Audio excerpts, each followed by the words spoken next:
Ever since I was a kid, my mother would always say to me, "Hailie, when you know better, you do better." It's a phrase that I'm sure many of us have heard, and it's a phrase that I find myself using very often. Today, I'm going to talk about youth and education. I want to talk about the role that education can play in making the future better for youth and in inspiring them to do better. When I heard I was going to do this talk, though, I started to ask myself, how are we going to achieve world peace? So naturally, I turned to Google. Hey, Google, how do we achieve world peace?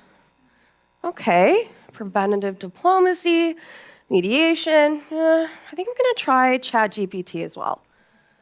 Okay, achieving world peace, it's complex. You can say that again. Promote education. Okay, fostering dialogue. All right, that makes more sense to me. You see, education plays a huge role in knowing better, in doing better. And although I'm not going to endeavor to discuss world peace on a global scale, because that is a deeply nuanced and complicated topic, I do want to talk about it at a more local level. I'm going to begin by talking about youth. And I'm going to start with an example. There's a youth living in rural Nova Scotia. This is hypothetical, but there might be a youth out there who can relate to this story. They're struggling with anxiety and depression. They find themselves turning all their struggles in on themselves. They hate themselves and they blame themselves for the situation they find themselves in. But when we take a step back, we know that it's not the youth's fault that they feel this way. We're not going to point the finger at them and say, you deserve this. It's all your fault. By employing a sociological imagination, we can begin to understand the greater issues of the world that are impacting this youth. But what is the sociological imagination? I'm glad you asked. The sociological imagination is a way to understand individual struggles and how they relate to the world at large, and how larger issues are impacting our individual struggles. The sociological imagination was coined by C. Wright Mills, and it's been described as another scholar as a source of hope for the future. I think that's something that we desperately need in our ever-divisive world. Now, back to that struggling youth.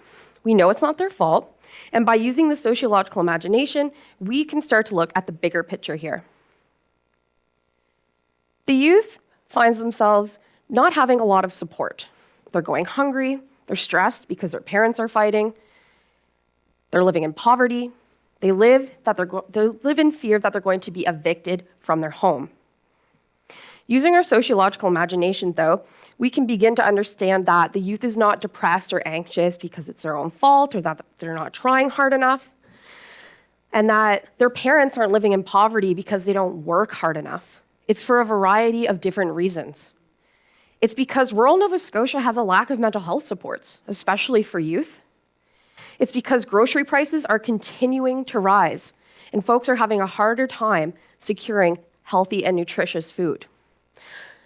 They're living in poverty, again, not because they're not working hard enough, but it's for different reasons. One especially being that male-dominated jobs are valued far more than female-dominated jobs. They're not paid what they should be. They live in fear of eviction because there's a lack of protection for renters in this province. There's a lot at play here. It's because we live in a capitalist, colonial, patriarchal society. Okay, I'm getting ahead of myself here, one sec. Although I recognize that not everyone is going to have a sociological imagination, I do think we can all educate ourselves to be more empathetic and more understanding of people's situations and of the larger things that play a role in that. As we discussed earlier, the definition we're using for peace is from the Earth Charter. It's about the wholeness created by right relationships with oneself, other persons, other cultures, other life, Earth, and the larger whole of which all are a part. I really want to focus on this wholeness and community and youth. Youth play such a huge role in our communities. As you can see from the two youth that live in your community, they give me a lot of hope for the future. And I'm sure you're all very proud of them. Yeah.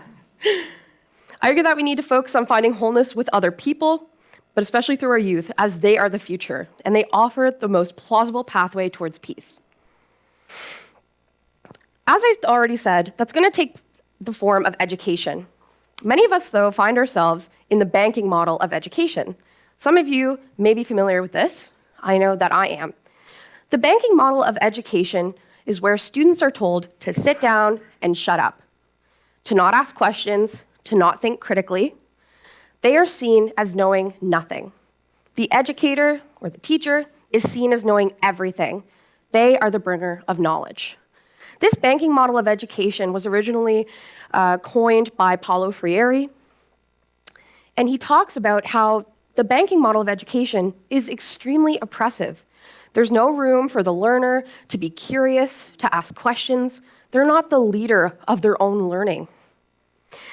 Under this model, there's also no room for dialogue. There's no conversation. And if you think back to that ChatGPT definition of how do we achieve peace, dialogue and education, those are the two top answers.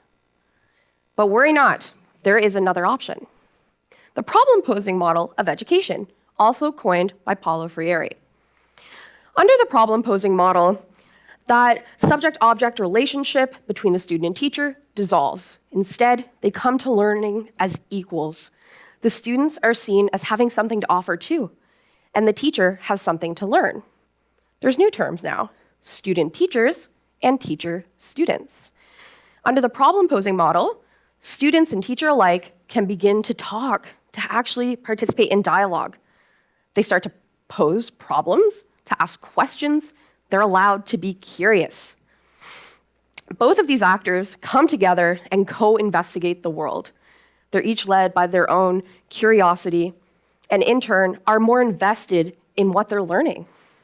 One example of problem-posing education is known as forest schools, which some of you may or may not be familiar with. Forest schools are becoming increasingly more popular, especially among youngsters. A lot of parents, well, more and more, are starting to send their kids to forest schools where they're learning outside.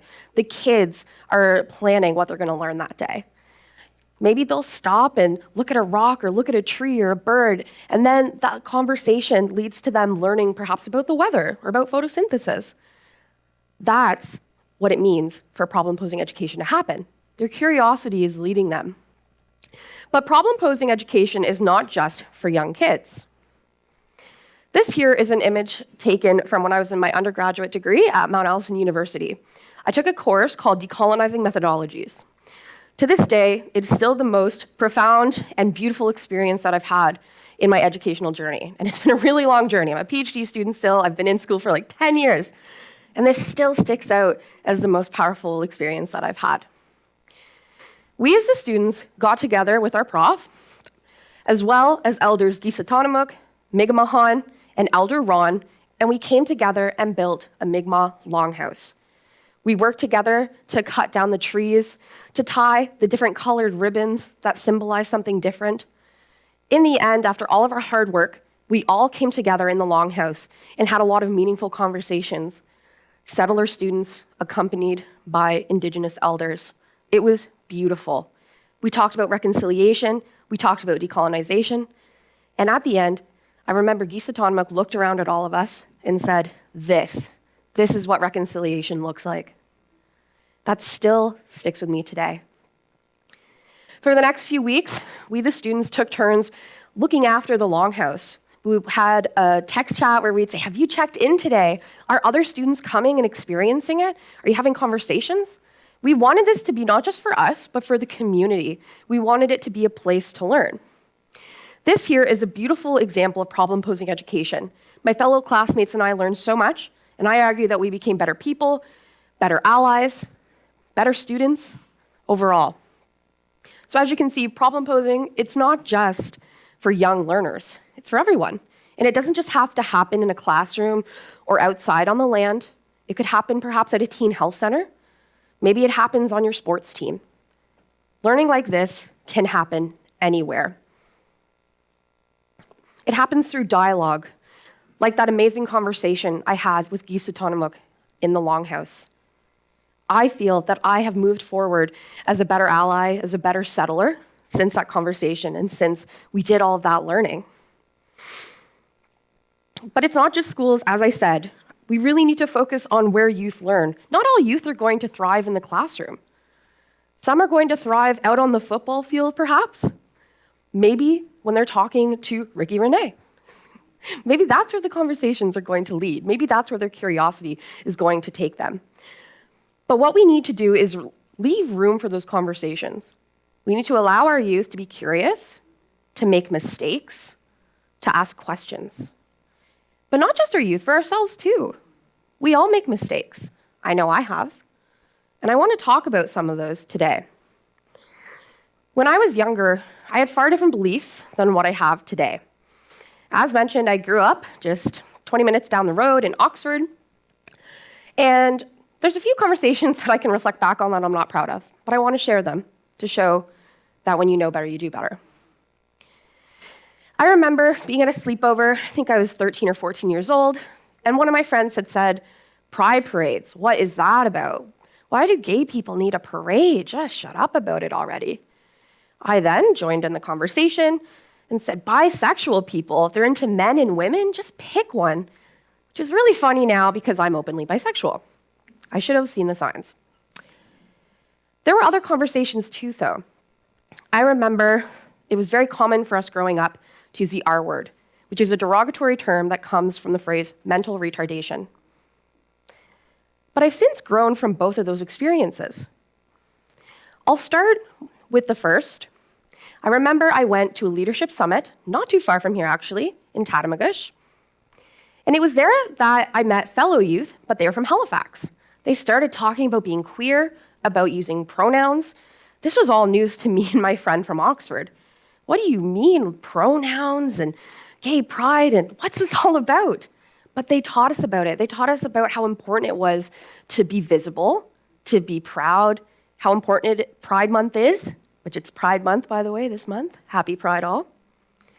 And I walked away from that leadership retreat having really learned something. And I remember my friend and I went back and began to share that knowledge with our friends and with our school. We talked to our teen health counselor and said, we need to get more of this into our school. And I believe we even started to invite a queer organization from the city to come and educate us. Because like I said, when you know better, you do better. The second example, I was a bit older. I went to Mount Allison. It was in my first year. And I remember walking across campus and seeing a table. There was a petition. It was called Spread the Word to End the Word, that R word that I had mentioned earlier. They told me why it's not okay to use that word and that more and more people are starting to stop using it. I felt embarrassed. I felt shame. How could I have been using that word for so long and so openly? But after that conversation, I knew better. I knew to not use that word anymore. But not only that, when I went home to visit friends and family on holidays, I started to educate them and to open up that dialogue and have those conversations and to say, hey, don't use that word. Here's why. Soon enough, my family, my friends, they would start to tell their family and their friends, and like a ripple effect, it started to spread. So what I'm trying to say here is, it's okay to make mistakes. I didn't have those beliefs or say those things because I was an evil person or because I necessarily even truly believed those things, but it's because that's what I had heard. It's what I grew up in. It's what I saw on TV. But then I learned better, and I've since done better. So if I leave you with anything today, let it be this. We need to leave room for youth to make mistakes, to be curious, to ask questions. We need to leave room for growth. And we need to take that on ourselves as well. It's okay for all of us to make mistakes. Learning is lifelong. And I believe that learning and educating, especially our future, the youth, peace is possible. Because when you know better, you do better. Yes. Thank you.